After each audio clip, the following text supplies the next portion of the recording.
or we will not survive.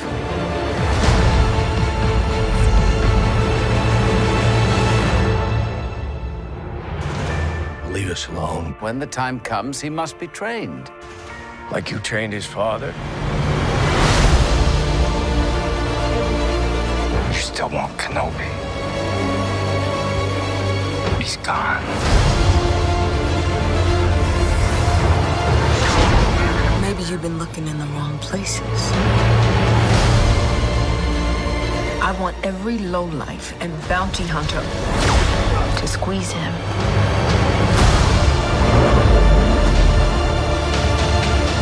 You can't run, Obi-Wan!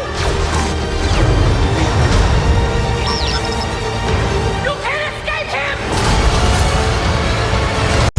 Join me. Together, we can rule the galaxy far from the sun. I am a Jedi, like my father before me. This is getting out of hand. Now there are two of them.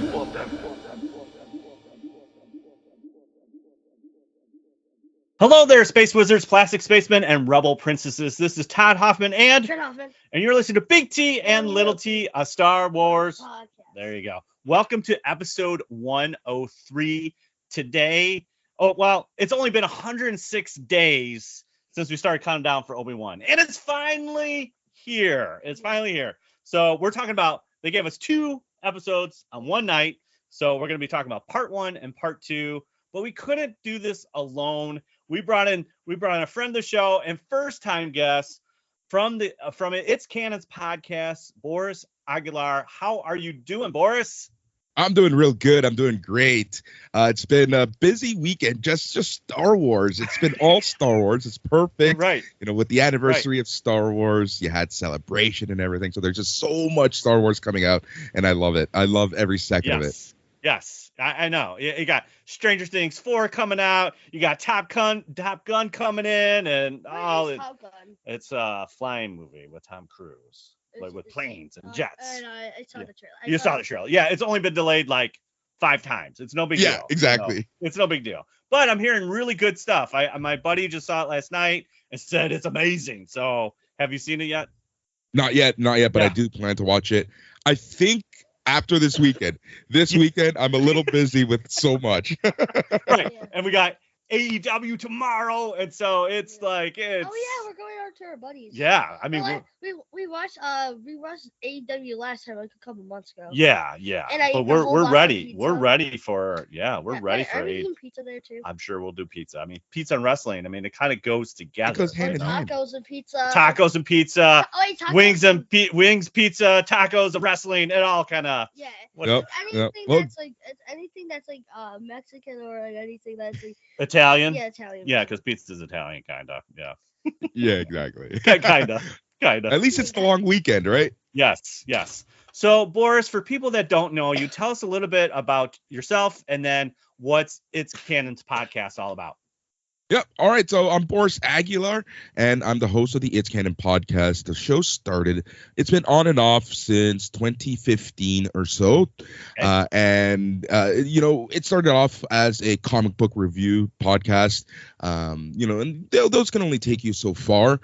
So we kind of started turning that into more of a geek and pop culture podcast. Okay. Right now we're in a brief hiatus, just simply because real life takes over sometimes. And I'm a fan of doing the show with the 3 hosts. It's always better, right? So we're in a bit of a hiatus right now, mainly because we're so close to episode 100, and I'm gonna try to make episode 100 like just huge and jam packed and a ton of fun.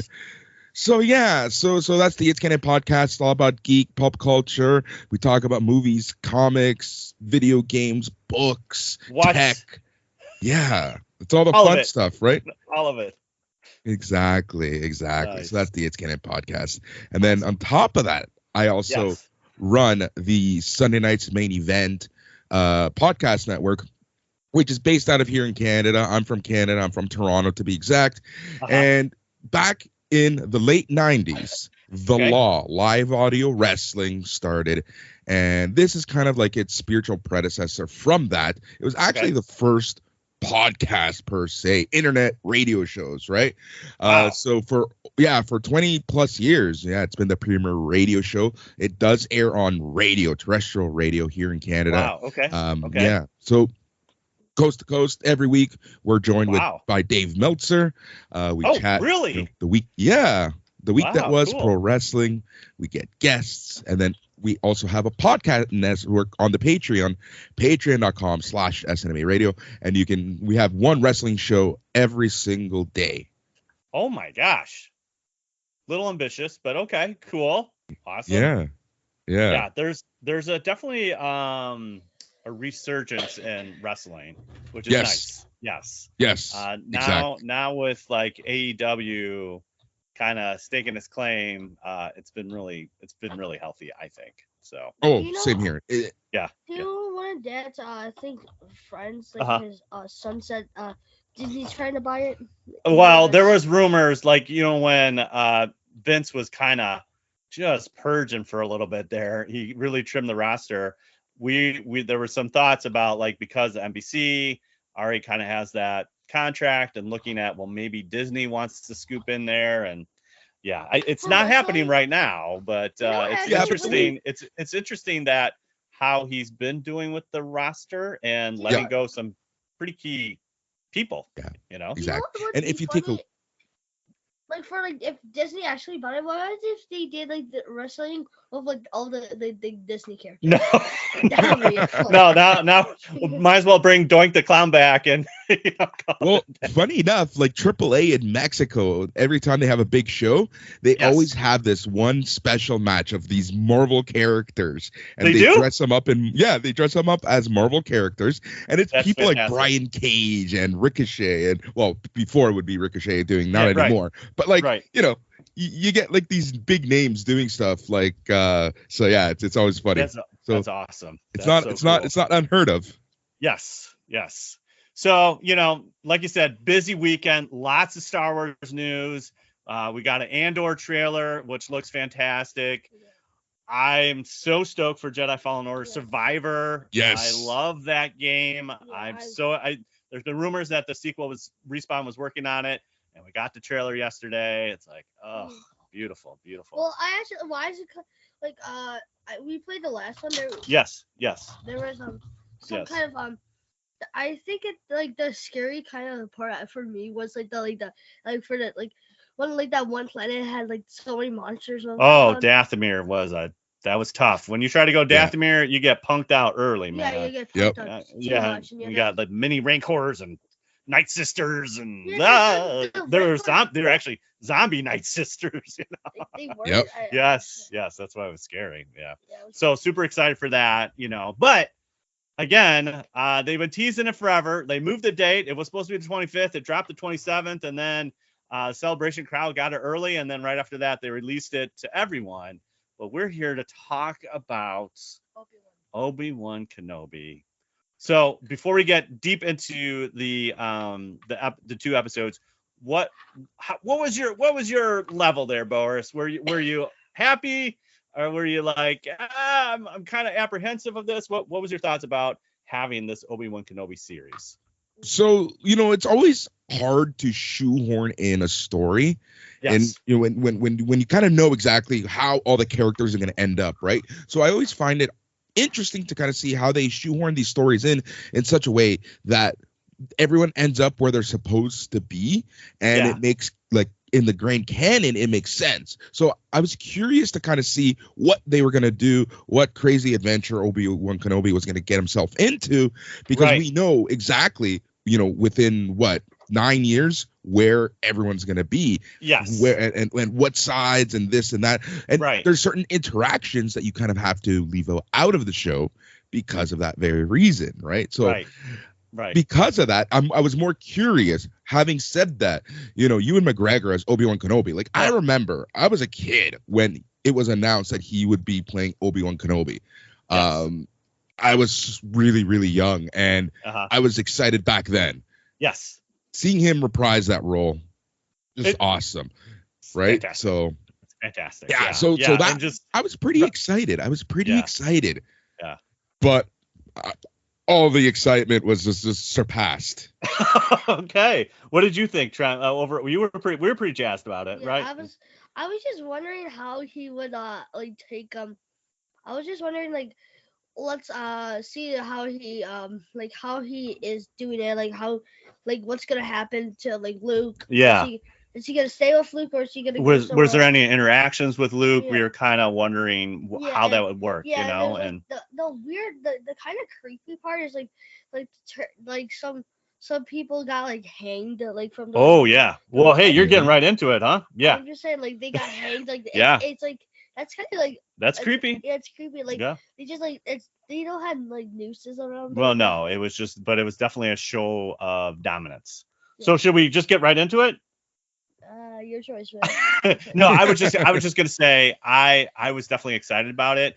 I think, like you said, Boris, you know, like you have these constraints when you're talking about canon, you have constraints. So it's like, okay, you can't do too much left or right, but there's enough meat there, I think, to tell a story. And so obviously at this point, let's just dive right into part one.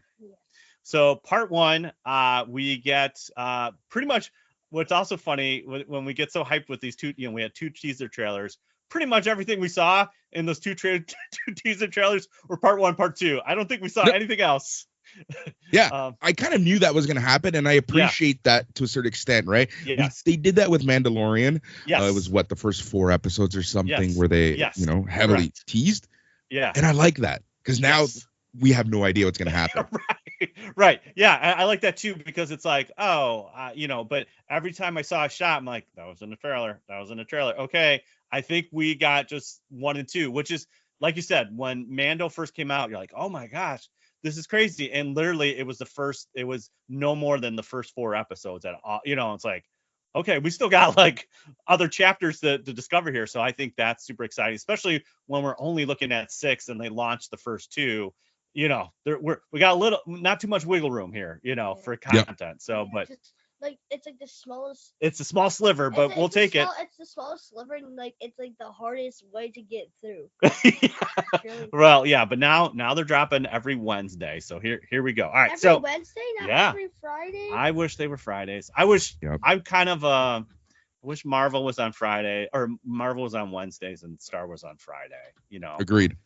But because they pushed Miss Marvel a little bit just because of everything that's going on too. So it's like, okay, can we just like do Wednesday, Friday, so you're not overlapping product basically? Yeah, exactly.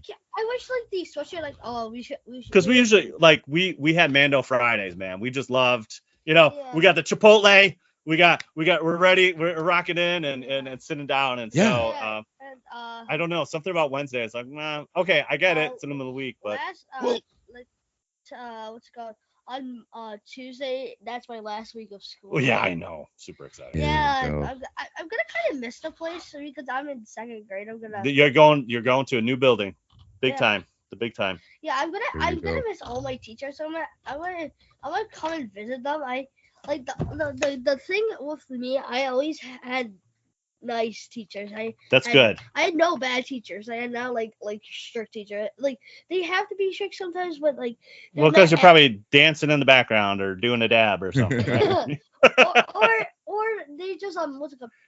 They're just really nice. That's good. Yeah, I'm gonna miss them, and I'm gonna probably visit like every year. Probably. Oh my gosh! Like look at me. Yeah, right. Boris, you were gonna say something? I forgot what I was gonna say. I forgot what I was gonna say. It's okay. Oh yeah, okay. no, I remember. So it's yeah. Well, I don't like the Wednesday releases just because it takes away from a lot, right? Like I feel like especially a show like Miss Marvel or Obi-Wan Kenobi, a lot of families are gonna be watching. So if you release it on Friday, you can plan that family dinner on Friday, watch afterwards. Yeah. But now I find that on Wednesday, you're going to wait till Friday anyways, and you might be spoiled by then. Yeah. Yeah, exactly. That, obviously he doesn't have to worry about but us on social media, it's like, it's hard. You almost have to like, I can't look at anything. And I was treading very lightly on Friday because I wanted to catch Celebration news, but I know I could have got something about Obi-Wan Kenobi that I didn't want to know, So exactly. It's very, very hard, when you have that midweek release. It's like maybe I can't get to it, and now I got to tread carefully on the socials, so. Yep, exactly. All right, so part one, we get the introduction. Can we talk about the opening montage of the prequels? Holy cow! Yeah, that was awesome. Like, it was so good. It was, it's that piece of nostalgia now. Like the prequels, like, say what you want about them, they still hold like a piece near and dear to my heart. Like I was just at the right age to watch them, right? And it's funny because like the first one was released when I was in elementary school. The second one was released when I was in high school. And the third one was released just when I was in university. So it's kind of like spanned this like weird era of my life. Right, yeah. So you're getting grown up. Exactly. Right. So I loved it. And they did such a great job of giving you exactly what you needed to know. In the off chance you didn't watch the original trailer or the prequel trilogy. If you look at it like if you look at a new product and they're trying to reintroduce another generation or somebody that might not be too familiar with Star Wars, I thought it was awesome. I was like, this is fantastic. I never thought in a million years that the first episode would have this little montage, and then we kind of get new footage with like a Jedi and her younglings training. I just like lost it. I'm like, this is great. This is great. Yeah, again, it's like I always like things that are like camera left or camera right, where it's like slightly off what you're seeing. And so obviously we saw a little bit of the raiding of the temple in Revenge of the Sith, but now we got to see it from a different perspective. And we saw a little bit of that in Book of Boba Fett with Grogu, and now we got to see another angle here in Obi-Wan, and it gets better, but it's also very sad. Yeah, exactly. Yeah, and I love how it, like, we're seeing Order 66 kind of spanning everything, right? Like even the video game has it now, right? Like, I love it. Yeah, it's awesome. What were you gonna say, Trent? I was about to say, like, when the master died. Oh, I know. That was kind of sad too. But they're like, what do we gotta do? We gotta run. And it's like, and Trent was like, are they gonna make it off? I'm like, I don't think so, buddy. I just don't think so, because it's like, that's how sad it is. Just like you don't realize like the gravitas of it. But I know, but like, you remember when Bail shows up to rescue Yoda, and it's actually George Lucas's son is one of the Padawans that tries to escape, and he shoot him down. It's like, but you never know how fast you are, or know how. That's true. How quick. Yeah. I mean, you never know. Yeah, Cal made it out, so we got so there are people that Kestis from Jedi Fallen Order. Oh, yeah. And that's the thing, right? Like, I think what I'm appreciating now about the various ways that we're seeing this now is you're kind of led to believe that there were more survivors than originally thought, right? Like in Revenge of the Sith, you thought they took them all down, and that was it, right? Right. But now we're seeing just how many students there were, how many Jedis there were, right? And it was essentially all the adults that got taken out, but a lot of the younglings were able to survive, hopefully. And it kind of opens that up into a lot more stories. Right, because like if it's finite, where it's just like the two basically, and then obviously Luke and Leia, it doesn't really expand the universe. It's not that finite. I mean, obviously, it was very devastating. Obviously, when the Jedi who are serving with the clones, that definitely was immediate. But there was still obviously a lot of Jedi in the galaxy, and obviously in Revenge of the Sith, that's why Obi-Wan decodes the message and says, "Don't come back to Coruscant because it's a trap," and that's kind of how we lead into it. So great prequel montage. Got a little Jedi temple in Coruscant, and then we kind of open up with like, I think it's a Kyrite dragon. I don't know. They are chopping meat off a big beast in Tatooine. What's your thoughts here? Kyrite dragon, probably. Probably. Okay, Boris. Yeah, exactly. Yeah. So that's probably one of my favorite biggest animals. The Kyrite. Oh yeah, he's fantastic. And I think too, what Trent was saying is like, they're kind of repeating the same day. We got to see kind of the solitude and the monotony of what like Obi-Wan's kind of going through with his job, and getting shade with the credits, and just like kind of it's just like a habit, just like, this is what I do every day, and there's not much going on. So you have that, which is interesting, just kind of like just him doing his thing. We got right away, we got the Inquisitors showing up, and they park. What I like about this is like they just park right in the middle of the city. Like they don't even care. They're not even going to like a spaceport. They just go drop right down in town. And we got to meet the Grand Inquisitor, the fifth brother, and then the third sister, which is Riva. What did you think of this scene? I love this scene just because this has a lot of parallels of Nazi Germany, right? Like, let's just jump into it. It's those parallels, right? Where they don't give a crap about who you are or what's going on in society. Yes. We have a job to do, and we're going to take care of business. Yeah. And then you realize right away, after they kind of snuff out the Jedi, and he kind of goes on a run, Reva, is it Reva or Riva? Reva? I only saw once. Reva. Yeah. She's definitely a loose cannon. She's got a thing for Obi-Wan. It's clear that we know they've been searching him for 10 years, basically, since the Order 66 and the Purge. Yeah. So, and then they kind of go back and forth, and they stuff him out. And so, Grand Inquisitor's like, hey, chill out. So now we have Obi-Wan, I believe, going to Luke's house, dropping off a T-16. Love this. Awesome. So cool. And then the next day, like, Owen kind of just like grumpy Owen throws down the shame and says, hey, man, I don't want any of this. Yep. That was kind of cool. It's like, again, it kind of reflects, and I think it can speak to the experiences that a lot of Star Wars fans have, right? Like these feuding families, and kind of can parallel that. So I'm loving just all of the emotions that are being thrown to you in 20 minutes? Yes. And then right after that, Riva's back with the fifth brother, and they're searching for this Jedi. She cuts off a lady's hand, making a statement, and you're like, and then she goes right after Owen, and Obi-Wan's to the side, and it's like, all of us are like, is he gonna come out? I'm like, I don't think so. He can't reveal himself right now. And luckily a little distraction, and basically, Riva's got called off basically.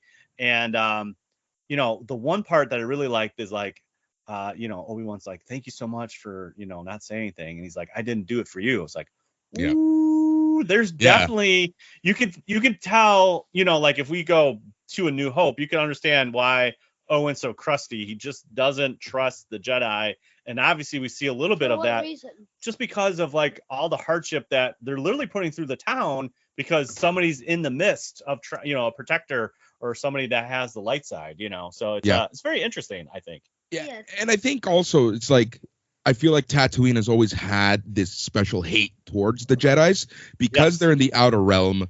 They were never really policed. They were never taken care of. They were always ignored. So there was always that seeded hatred towards the Jedi. But now Owen has a real reason. It completely ruined his family, right? Right. Well, I mean, again, Anakin comes back abruptly. His stepmom, his mom dies. Owen's mom dies. And now this, the kerfuffle of what just happened there. And then obviously then Obi-Wan comes back and it's like, here's a kid for you to watch. And it's like, that's a huge responsibility, and he takes it seriously, which I like. I think he's just like, I really don't want anything to do with you, Obi-Wan, So that was super, super cool.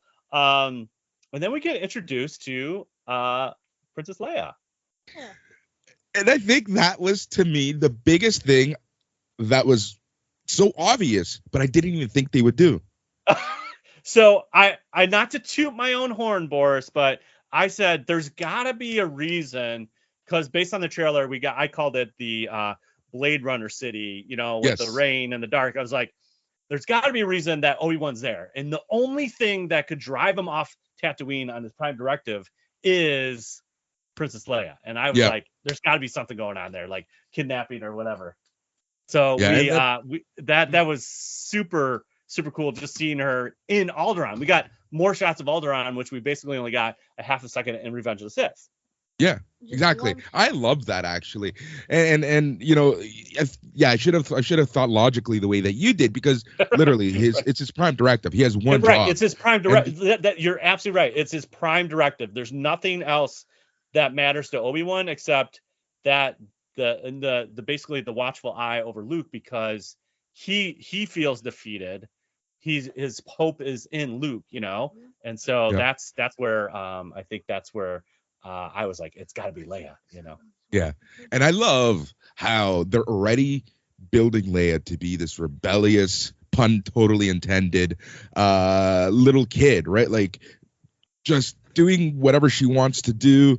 Just, you know, the opening scene with her when she kind of doubles up and is running away, right? Like I love that. Like it's so well done. Yes. She's like the mini. She's like, it's like she thinks it's a good guy, but later she thinks it's a bad guy. Well, that's in part 2. We're jumping ahead. It's okay. It's a little hard because it is. We're at there. We get to see her a couple times, you know. But it's But yeah, we get to see the cool batteries not included droid, which was super awesome. That was it's an old movie. We watched it once. Which one? It's like these little aliens that come to Earth and they help these elderly people out. Yeah, and like they said, like remember that one guy can't talk and the one guy can't, like he eats like a cheeseburger or something like that. Yes, yeah. And like also, which is interesting, that one is produced by Frank Marshall and Kathleen Kennedy with Steven Spielberg. So anyways, the design looks very much like the Lola droid, looks very much like a battery's not included, which I like. It's cool. It's a nice little montage. But yeah, it's very interesting that she's got the spunk already at 10. You know, I just love it. So and then we get going. I'm trying to think what happens at the end. Does the kidnapping happen right at the end? Pretty much. Yeah. And we get Flea, dude. Yes. It was awesome. I love that. I love that so much, because as soon as I saw him, like I remember hearing and reading that he was going to make a cameo of sorts, but then seeing the role that was totally new to me. I was like, Flea. I'm like, oh my god, Flea. Yep. I don't know who Flea is. Trent's like, who's that? I'm like, yeah, Red Hot Chili Peppers, bro. Don't worry about it. They're good. He's Back to the Future. Wait, why can you not say Red Hot Chili Peppers? No, it's a band. Yeah, he's the bassist, and he's crazy, but he's fun. I mean, it was just it's a great part for him. It's awesome. Yeah, you know, he's kind of crazy. He's like the kidnapper. It's fun. Yeah. So we get basically 3 goons, and she gets kidnapped. Yeah, but she knows her right around the forest. Yeah. And basically at this point, Bail reaches out to Obi-Wan, and we get the kind of cool montage of like an old, communicator, and Obi-Wan basically shuts it down. Like, have somebody else. I found that very, very surprising, didn't you? Yeah, I did actually, because it's as though he's kind of just done with everything, right? Like I feel like he has this deep-seated, not hatred, but like disappointment in everyone. Yeah. Well, clearly he is, because if you remember in episode 1, he was having nightmares of everything that's happened, right? Yes, so that's true. We got a little dream sequence, which is fine. I like that. That we get to see that he's still really struggling with this, and it's 10 years later. This is a long time, but it made such an impact on him. Yeah, it was like it's like why is he like I killed my own what's it called brother? No, my Padawan. Oh, Padawan, yeah. Yeah, basically kind of killed him, but not really. He just chopped off like a couple limbs, and he the higher ground. Yeah. But at this point, his assumption is he did kill Anakin. Yes. Right, and that weighs on you. I mean, that's something that is weighing on him. And he says, You're the chosen one. I know. You were the chosen one. I know. Seeing that at the beginning and also in the dream sequence, it hits like at a different level, I think, than what you saw real time in like Revenge of Sith. It's like, oh my gosh. So we get the kidnapping. Obi-Wan comes back to his hut, and we got like this cool little Jawa dude. Well, we got the Jawa dude that was previous, but then he's got the little like R2 unit with like a security thing, and something's tripped, and he goes in there, and there's a hooded stranger, and it's Bail. Bail's like, dude, you're coming. Yeah. I love it. Because it also shows, I think it also shows like Bail's love for Leia. Like, I trust you. You're the only one I trust, and you got to do this. Now get off your keister and let's do this. One more adventure. And then we get this kind of cool. He takes his little Opie into the middle of the desert, and we get to see the two lightsabers buried. What did you think of this? I love that. It just because again, it also reminded me a little of episode 9 when how it ended, right? So it's kind of like it kind of puts everything full circle. And I loved it because it's like, all right, I'm back at it, right? Like I'm coming out of retirement. I'm too old for this stuff. right.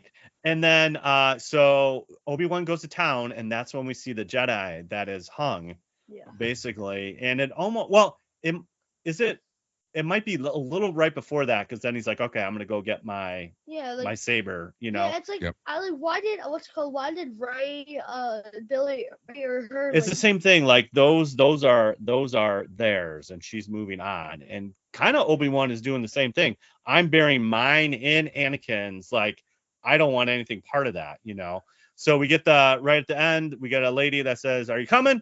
And we get the little foop of the belt, and we see the laser sword, and we're like, "Oh, it's on!" Some people say a lightsaber or a laser sword. That's right.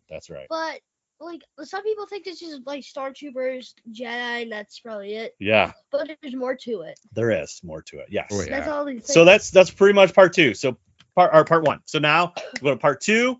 And so now it's really Obi-Wan looking for Leia, and so that's pretty much.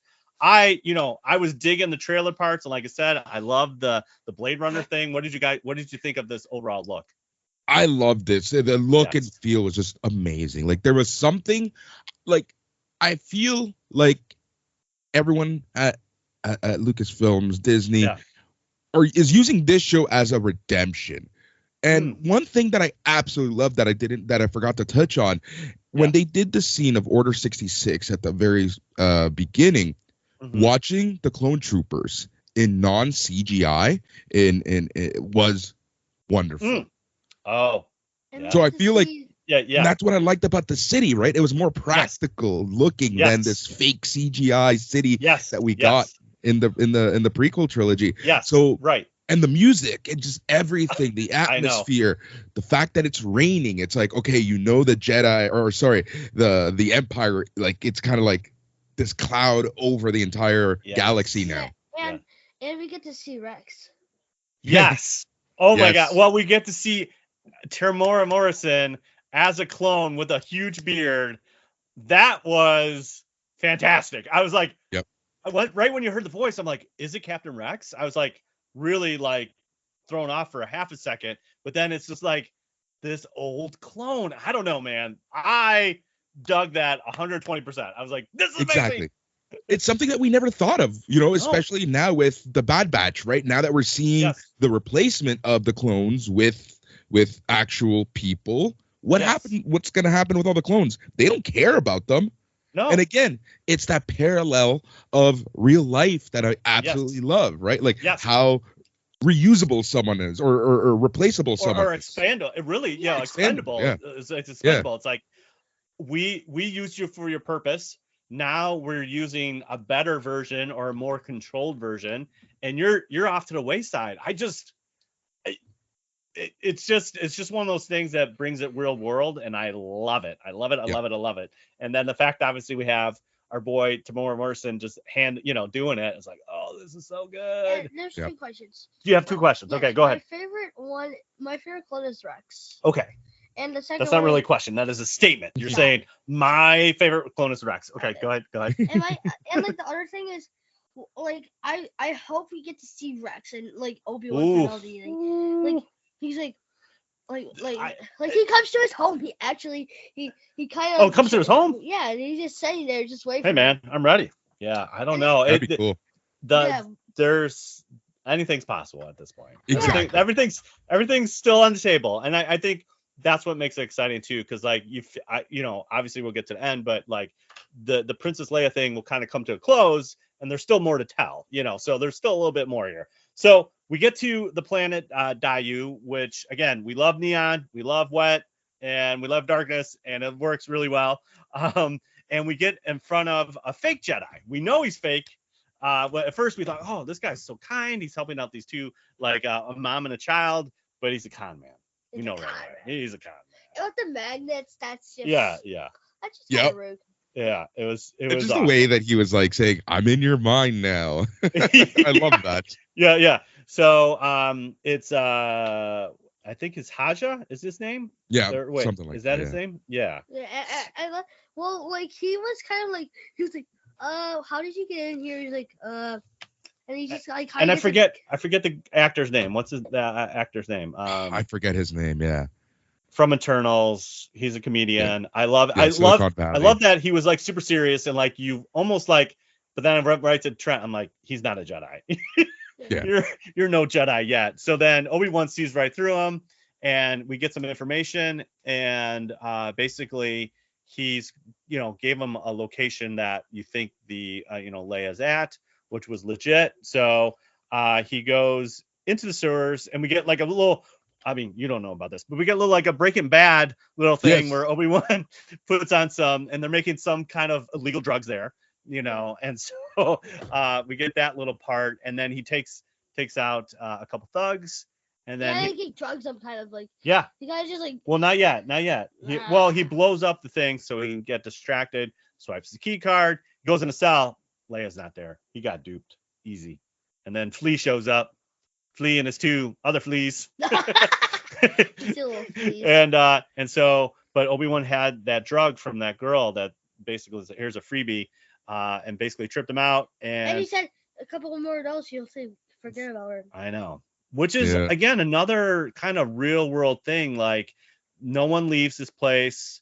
You're kind of stuck here, and we're just, not happy, honestly. Yeah. And so, but Leia's in a different cell, and then Leia punks him out, man. He's like, tries to get him. And so they rescue each other. And right away, I just love this dynamic of Obi-Wan still not like fully invested, but just trying to do as minimum as possible with Leia. And Leia's like never been off planets. And we got that from the earlier conversation with her cousin. Like, she's never been off planet. Now she's off planet. And she's just like, everything's new. And again, quite frankly, it reminded me of Rey when Rey's off planet for the first time. This was like, I've never seen so much green. Like, she's never seen everything. And Obi-Wan's like, don't touch this. Don't touch that. As a parent, I know about this stuff. Like, you're just like, I would touch. Dad, sometimes I just want to pick you up and throw you. I know, but you like to go explore and not, especially in this environment when he's trying to keep a low profile. But we get a lot of cool creatures. What do you think of all the cool creatures there, Boris? I loved it. I absolutely loved it. I thought it was really cool. Again, not everything being CGI just made everything feel real and good and fun and Star Wars. Yeah, and some stuff is CGI. Yeah, it's still some stuff. Yeah, but we get definitely a mix of all different alien species. Yeah, like and some new ones. Like this. And I love the little. She kind of goes, she's scooting away from Obi-Wan, and she kind of goes, and it's like almost like a black market where you have these like creatures like that shouldn't be in a cage, but you got them. I just love that little, like those little tiny details that just feel like it's a real black market. Black market. It's things you shouldn't have, but they still sell anyways. That's kind of like a black market. It means you're not going to Target to pick this up, or whatever the Star Wars equivalent of Target is. You're not going there and picking it up. The species I kind of like is like the one like with the raptor head, kind of like it looks like a dinosaur kind of. Oh yeah, that guy was cool. Yeah, and like that. It was. And the the white guy that was like kind of like Mortov from Rogue One, and but he had the 4 legs, and Leia went right underneath him. It was just a cool little visual. Yeah, it was like what the heck is this creature? Is he a spider, wappa, whatever called, whatever left? I know. So Reva plays another thing. She plays her hand one more time. And not only did she set up the connection, which I like, that there was a connection between Organa and Obi-Wan that she found in the archives, but then she puts out an APB like Obi-Wan. So we get kind of the same thing that we seen in Mando when they put it out for Mando, and now we have all these kind of bounty hunters looking for Obi-Wan. Yeah, like the Raptor guys, like they're all like, yep, let's go. They got their exactly. tracking fobs, and it's a risk reward. It's like you could die from it. Yeah, Trent's like, how much is Obi-Wan? I have I don't know, man. It's a lot of credits. Just put it's got to be a lot if everyone is looking for him. And again, I love how Reva kind of goes against the Grand Inquisitor because he's like, yo, stand down. You're out of this. It's interesting too. Like we've talked about this before. Like the brothers and sisters of the Inquisitors are not really brothers and sisters. They're like the total opposite of what a brother and sister should be. You know, there's definitely a pecking order. And at that time, the Grand Inquisitor almost says like, you came to us and you're always will be below us. So there's something there with Reva that she's always trying to prove herself, what I find very interesting. She's they're not like the other Grand Inquisitors and the sisters. Like the grand, like the two guys are like the main brother and the fifth brother. Yeah, the fifth brother. They're both kind of like they're kind of the same species but different. Like they're different species. Yeah, but what's her name? Rhea. Reva. I know it's tough. Reva, it's tough. She's like human. She's not alien species. Like all the others I kind of know, but I know in Jedi Fallen Order they're all kind of like different species, like aliens. But Reva is a person. She's not a species of an alien. There you go. Very good. Yes. So we got everybody's out for Obi-Wan, and now it gets even crazier. All right. So I saw this in the trailer. Is that Forlom or not? What do you think about the Forlom looking guy? Is that Forlom? I don't know. I was thinking about that, and I'm not sure. What do you think? Yeah. I'm still undecided. I think I'm undecided because I feel like at the end of at first I was like, oh, it's gotta be Forlom, but at the end of the sequence he does get punked by Jaya, and I was like, I don't think it was Forlom. I'm gonna put a no on the. Wait, who is he? Like an alien species? No, he's a robot. I mean, he's a droid. He's definitely a droid. But how does he doesn't have like a controlling like C-3PO or like R2-D2? Because he's a bad droid, just like IG 11 and IG 88. You know, there's. Can I just check him out very quick? Sure, you can check him out. Go ahead. Wait, where the heck is he? There's IG 11 over there. That's IG 88. Yeah, I know. So we got wait, is it one of these guys? That guy or that guy? That guy. The big bull guys. Yes. He's got really the C-3PO body and just like a bulbous head, you know. So so we get everybody after him. We get the dinosaur guys on the top of the roof, and we get this kind of. And we have Reva kind of almost doing like an Assassin's Creed looking thing, looking over the city, you know, like. Me and my dad play Assassin's Creed. We love Assassin's Creed. Yeah, but we haven't got back to it. I know. So we got this kind of like she's just watching over city. She sees the firefight. She's going in, and she just like dives down like Batman, kind of like. She's doing a little Batman, yeah, kind of a little crow running over the rooftops, you know, kind of doing that. Yeah, and so she it's like your creepy neighbor watching you from house to house. but she's looking for activity because she knows she put it out, and so she sees that she's coming after you. Yeah, you see the blaster fire too. So yes, she says that must be Obi-Wan and some whatever guy, and like the weird thing is like she's kind of like the creepy neighbor, like jumping to house to house wherever you go. It's like. But at the same time, Leia is still not sold on Obi-Wan. Like she thought now he's a bad guy. So she's running away. She tries to make the jump. She doesn't. And Obi-Wan, I really like the scene. He struggles to use the Force. Yeah. I love that. It's the first time he's really using it in 10 years. Yes. Yeah, like 10 whole years. Like he completely cut himself off. And it kind of goes back, you know, just like he can do it, but he's a struggle, you know, and I just love that.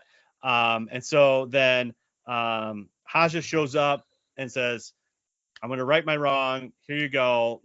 They got everything locked down. And then obviously the fifth brother tells the Grand Inquisitor, we got a little situation. Everyone's got Obi-Wan on their sights, So Grand Inquisitor's not happy with Reva again. And so, but he's like, Haja says, Haja basically says, okay, you can go to cargo freighter up here. They're not checking that and you can get out, So that's what they start making their way to that. And then Reva is now on top of them basically and comes into the docking bay essentially. And we have a little cat and mouse thing here.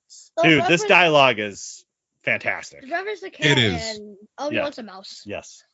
I love this. Wise mouse. That's yes. That's a knucklehead mouse. Right. Exactly. Not Tom and Jerry. This is not Tom and Jerry. This is like literally cat and mouse. I know. I'm just saying like one's not the knucklehead like the mouse like, oh, I'm gonna go up to the cat and let's right. No, like Obi-Wan wants to stay alive. Yes. Yeah, he doesn't want to be a dead meat. He doesn't want to be like he's on his first mission. He does not want to be dead after his first mission. Yeah, like his first mission. Like what happens to like the first mission? Like there's only one episode. He just dies away. Obi-Wan limited series. That's why it's limited series. It's exactly. Two parts. That's it. So basically we get the reveal. What did you think about this, Boris? What's going on here? I love this. I absolutely love this just because it kind of like again brings things full circle for Obi-Wan because now he's like, what is going on? Like what did I do? Like I screwed up. What the heck did I show up to? Did I show up to a party or did I show up to a surprise party? He definitely knows about the rise of the Empire. Even in Tatooine, there's still but he probably had heard of Darth Vader by this point. Mm-hmm. At least a little bit, or at least something. A little. Yeah. So just putting that two and two together, just his face. Well, what I found interesting though is that Reva is essentially hunting Obi-Wan for Darth Vader. So already you're seeing seeds of Darth Vader going against the Emperor's wishes. I didn't even think about that. Oh yeah. And maybe that's why she's so hell-bent on it, is because she wants to be in good graces with Darth Vader, and therefore, because again, if you think of the Inquisitors, they are really the dogs of the Sith, where they're not fully Sith, but they are dark side, but they're just like the hyenas of the Jumanji, like Jumanji. Yeah. Do you know have you watched Jumanji before? Yep. Yes, I have. The first one and the second one. I think he's both probably of them. seen both. Yeah, like the first one, the second one, he's like, I feed my the train hyenas. That's basically like that's pretty much Darth Vader. Like Darth Vader's favorite, like feeding them like trying to get the bait to like everybody else, basically, and the hyenas and the and it goes back to the part one where Reva's like, we're above this. Like we are. Yep. Why are we in Tatooine? We're above this. So I didn't even put that together. That's great. Yeah, like she's trying to get in favor of Darth Vader. Yeah. And she basically it's like when there's when she announces like Darth Vader's alive. Yeah. She kills one of the. So then we have this surprised me. So Grand Inquisitor shows up. Grand Inquisitor shows up and says, "Hey, you are being impulsive again. Like you are not doing well. You're not following orders." Yeah, he's like to her it's like. Yeah. Blah blah blah, and then she stabs him. Yeah. But the other thing is she and the fifth brother and the Grand Inquisitor show up in Rebels. Right. So we know he survives. The Grand Inquisitor has to survive. We probably have something like this is where it gets weird, man. This is where you gotta this is where I'm trying to think of because Rebels leads right into A New Hope. Because I just or at least Rogue One, right? So right. Yeah. So he's not dead. Weird, I had to think of that for a second as well. Interesting. Now, what's even more interesting is I feel like the Grand Inquisitor kind of got like the Cad Bane treatment, right? Like like Boba Fett helped what's her name? Oh, Fennec. Like, yeah. He could have like some robot parts. Yeah, he could have. We know a mod shop in Tatooine for sure. Yeah, like he could go back to Tatooine or go somewhere else like to fix it like Darth Vader. I know is that he's still alive because he's in Rebels. That's all I know because again, this happens before Obi-Wan happens before Rebels, so we know that Grand Inquisitor's there, unless. They got a couple Grand Inquisitors. I don't know. I don't think so. But yeah, I don't think so. Yeah. But the other thing is, there is we don't see her at like the third sister anywhere. She might have died. She might have ran we away. don't. Yeah, I mean, she's not. Might have choked her. You never know. She's definitely not in Jedi Fallen Order, so we know that she didn't make it that far. But yeah, it's hard to say. Because that's where it gets a little. Because Jedi Fallen Order, Rogue One, it's like it gets pretty tight real quick. Your head's like, which way should I go? That way or that way? This way, that blah blah whatever. Which way should I go? Like, who, Obi-Wan or like it confuses your brain. Like we had a pause. Different timeline. We had to pause a couple times. I'm like, okay, we're 10 years, so that's really. Yeah, I'm like, all right. Let's pause. Let's talk about this. But so at the end, Reva screams, he will find you. He's going to find you. You can't run, Obi-Wan. Are you crying that? No. It's just your eyes are just. I'm not crying yet. No, but I almost cried. I almost shared. I think I can see a tear. I almost shed a tear though, seeing Anakin. That was cool. That was so cool. That was sick. I mean, it's just like, oh my gosh, it's happening. It's really happening. We've been here for 54 minutes and 20. I know. 24. Okay, so seconds. Final thoughts on part 2, Trent. What do you think? Did you like it? I liked it, but I kind of wish I kind of wish they had he kind of knew when Darth Vader I hope they show Rex and Darth Vader like the later seasons. I hope Rex is on. You want to see Rex? You want to see Darth Vader? Yeah, I want to see Rex the most because I just want him to hijack a ship or something. He gets to Tatooine, trying to find his house, kind of. Okay, all right. And he just sits there and just waits. Okay, so you want Rex and Darth Vader. Yeah. Okay, Boris, what do you want to see for the next 4 episodes? For the next 4 episodes? Oh man, I don't honestly at this point. Who knows what they're gonna throw at us, right? Yes. Yeah. The one thing that I'm weary of is any retcons. For example, Darth Vader going to confront Obi-Wan? Technically, it shouldn't happen, right? The first time they see each other is on the Death Star, right? Apparently. Well, it's been a long time. I think I need to review the sacred the texts because I think if you kind of read between the lines, you can make an argument to say they met because he said Obi-Wan thought this way just like you did before, meaning trying to bring him back to the good side. So and Vader is surprised in A New Hope when Obi-Wan disappears. He's like, where did you go? So I was a little apprehensive at first as far as that duel is kind of sacred in A New Hope, but there is, he also says, when I left you, I was the learner. Now I am the master. Yeah. So we automatically assume that was Revenge of the Sith, now I'm the master. But there is a little wiggle room there, Boris, I think, to say that. I hope they have a battle at the last season. I'm really hanging on. Obi-Wan thought that way before. And I think, my great prediction for the final scene. Okay. All right. Is that they're going to recreate that lightsaber battle with Obi-Wan Kenobi dying rather than, I think they're going to recreate A New Hope's final scene. Really? Yeah. Wow. That's a big one. That is a big one. Well, because this is Obi-Wan, right? This is the end of his tale. So I think we're going to completely go through, up until the very, very end. Wait, but he's going to die? You know what? If we're throwing that out, like, for next year for Return of the Jedi, I want them to put Hayden in. Yes. Sebastian Shaw's little bit. Yeah, it's so funny though. Because they changed the eye color. They Yes. changed the eye color, after the Blu-ray release or whatever. Wait, who's Sebastian Shaw? So when Luke takes off, let me see you with my own eyes, remember? And he takes off the actor in there is named Sebastian Shaw. And it's not even David Prowse who played Darth Vader, which is a whole nother story. We'll that's a different podcast for a different day.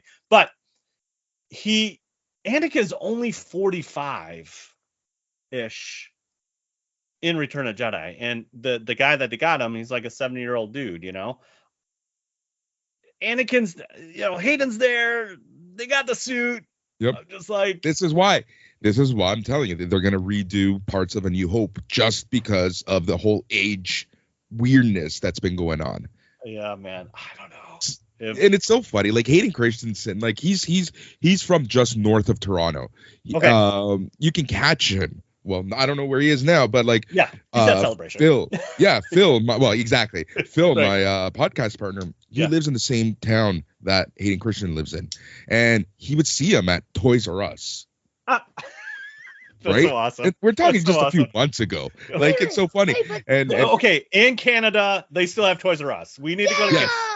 Yeah, we have Toys R Us. Yeah. I hate Toys R Us. Yes. We need to go to Canada, not only to visit Boris, but then we would go to a Toys R Us. and I have a Toys R Us like 2 minutes from me. Oh my gosh! Why? Can you imagine? I would rather get rid of Amazon or everything Exactly. and get Toys R Us back. So Yeah. so your podcast buddy Phil sees Hayden in the toy aisle. Yeah, just chilling at the Toys R Us, like, and he will sign random stuff for people, That's right? Like, so awesome. he's so down to earth and everything. Yeah. So it's cool that, like, after, like, it's his redemption as well. Not only is it kind of like the redemption Yes. of the prequel trilogy, Yeah. but I kind of feel like also Hayden Christensen and Oh. even Ewan McGregor to a certain extent. 100%. Like, obviously, Ewan came out the most unscathed from the prequels because his performance slayed it. But obviously, with the writing and with Hayden, there was a lot of angst. But this is a redemption arc, not only for Hayden, but for him getting back in the suit and having that moment to be Darth Vader again. I'm super excited. My biggest thing is I need Qui-Gon Jinn. I need Liam Neeson as a Blue Force ghost. Because they mention it. They mention Revenge of Sith. It's in the books. It's literally in the book, the Revenge of Sith book, but we don't see it. And then we get to see a little bit of that in Clone Wars and the Mortis arc and stuff like that. I just want, and he calls out to him in part 1. He calls out to him. It's been 1 hour. If I see that, I'm gonna melt my mind. I'm just Same. like. Same. I'll be in the corner. We might have to pause and you might have to poke me a little bit because I'll be twitching over there. I got 2 questions. Okay, 2 questions. Let's wrap it up. Boris, how is it cold in Canada? No. It's hot right now. It's hot. hot. It's like in the 90s right now. Oh my gosh. Okay. You think it's just like snow all the time? And, yeah, like that's what usually Canada is, like the mountains, and that's all I right. expect. Well, but don't typecast Canada, okay? Okay. What's your second question? I'm not judging Canada. Okay. You're not judging Canada. Okay, great. And what's your second question? My second question is, we need Toys R Us. Yeah, you're right. We need Toys R Us back. Your questions are really more statements than, but I understand what you're saying. I understand. Yeah. All right, so love I it. need Toys R Us back. Like I've probably been there once or twice. Yes. And that's it. I know. So all right, so we definitely covered a lot. It was great. And it's been 1 hour. I know it's been awesome. And billions So where can people find you, Boris? Right. So for the Geek Pop Culture Podcast, you can find me at the Its Canon Podcast.com.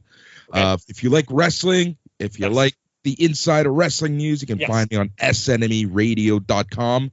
And if you're a fan of the show, you can join our Patreon at patreon.com/SNME radio. Okay, got it. Did you write it down? Yes. That's awesome. Well, we love wrestling. We're super excited for AEW tomorrow. We're looking forward to. Can we talk half a second before we close? Is Roman coming to AEW? What do you think? Yes, I hope so. What do you think? I don't think so.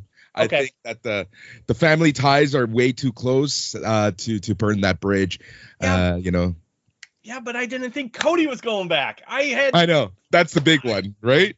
Why did Cody come back? I don't understand that at all. That's Cody who? Cody Rhodes. Oh yeah. What, like for AEW or wrestling? He went back to WWE. Yeah. Dude, that floors me. I don't know. Yeah. You know what though? AEW went in a whole other direction, right? From what he kind of envisioned. Yes. And I feel like kind of like the fan backlash kind of, he in WWE right now, he's the star that he thought he was going to be in AEW, which is kind of ironic in a weird. Yeah, it is weird, right? Like he was total C card in WWE. He goes to AEW with Jericho and makes it amazing.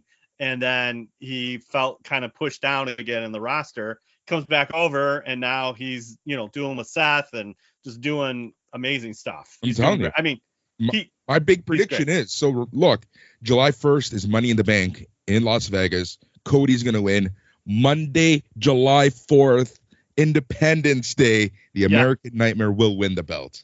Oh, wow. Big. Like, what better day than Independence Day for Cody Rhodes to win it? That's awesome. Yeah. I don't know. Why did he say Seth? Like, why would he say that? Like, Seth, like, you know what I mean? Like, why? Well, because he didn't like Seth. Yeah. I mean, like he said, like, Seth. Yeah. Like, you know what I mean. I know what you mean. You know what I mean, Boris. Yeah. Why would he say that? It's not the best. It's not the best, but it's not the F word. Right. We didn't go that far, but it's still not good. Right. Yeah. I find that super surprising, but I love what AEW is doing. I think it's fantastic. I think it's gonna last for like it's great. 100 years. Yeah. And they're avoiding what I like about Tony Khan in particular. They're avoiding the WCW thing where they're just throwing money everywhere, which they actually have plans, even though they're grabbing. I mean, like, they got huge names like Keith Lee. I mean, I didn't think that was going to happen. All of a sudden he shows up, it's like they're getting a lot of great names. Like, they have so many great talent. It should be. Keith Lee just flung a guy across the ring.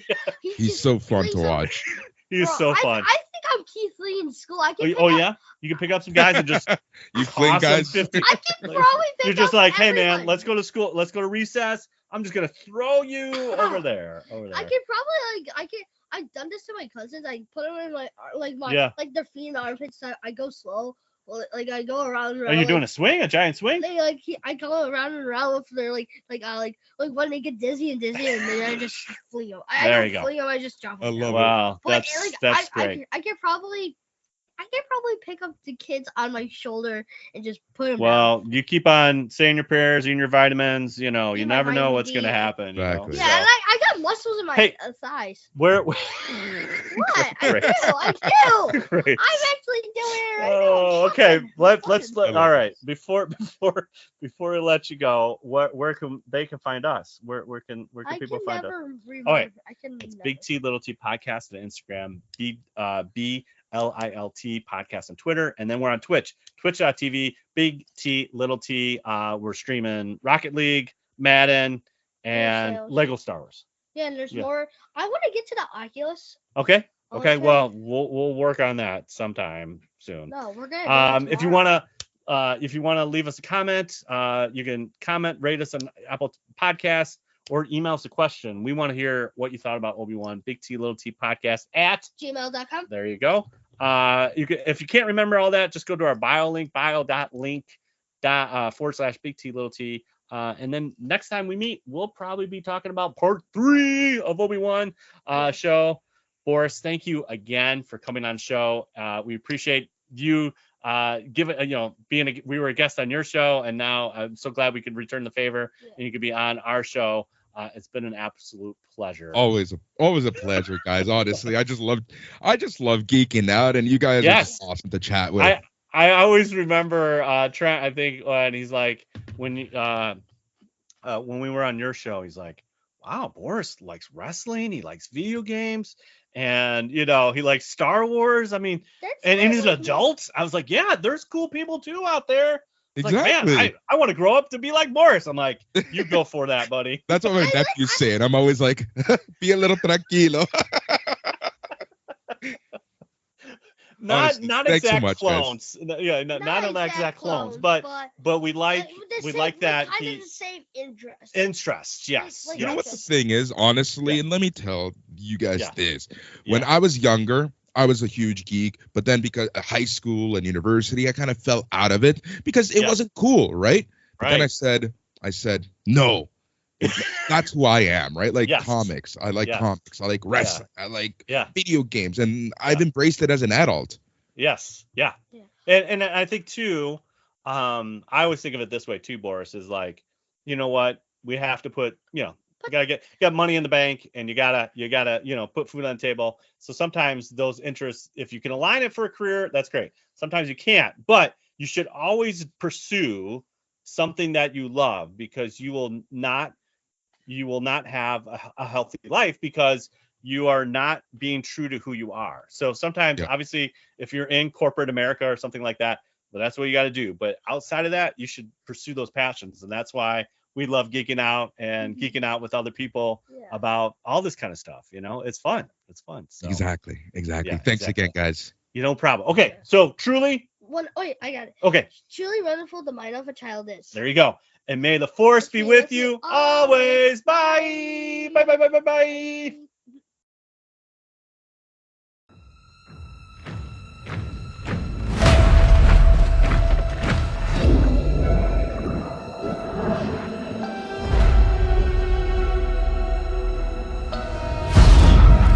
Tell me, Cal Kestis,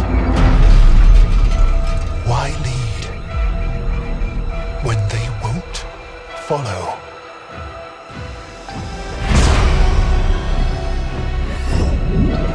Why fight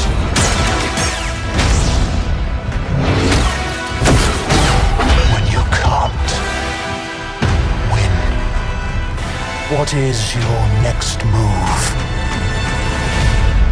Jedi?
They're so proud of themselves.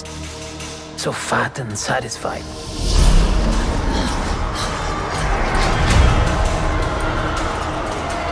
They're everywhere.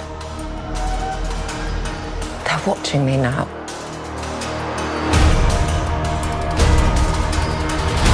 Soon enough, these days will end. There will be no rules going forward.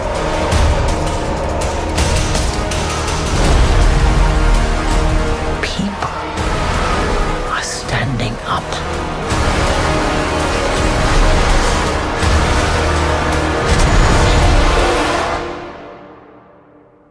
That's what a reckoning sounds like.